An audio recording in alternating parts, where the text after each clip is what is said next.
Travel with me from Singapore to Malaysia by bus. So ayun guys, yung binili ko po sa Red Bus dito sa Star Mart.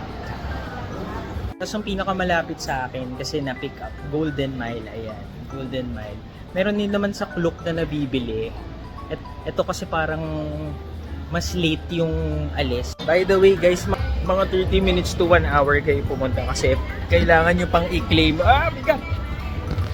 Kailangan nyo pa i-claim yung ticket. Ayan, ito yung sasakyan ko papuntang Malaysian border, yung AGY6. Tapos lipat daw ako ng ALG22. Seat number 11 daw. Nasa... In fairness sa baso, merong rest. Ilagay yung kasi dito.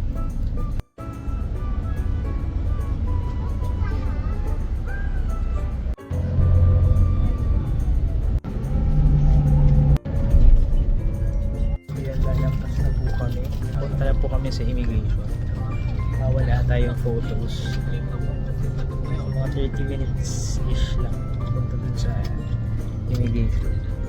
1 hour later.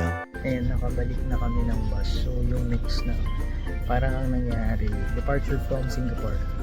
So labas ng Singapore. So next na ata yung immigration naman sa Malaysia. Guys, bumaba na po kami dito.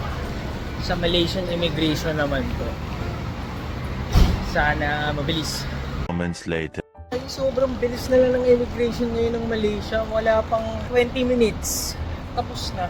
Last time kasi sobrang or baka gabi, hindi ko alam.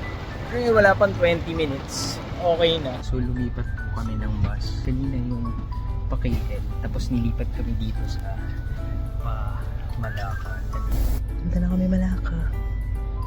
Tingnan na yung boses ko kasi baka natutulog na sila. Comfortable tayo dito.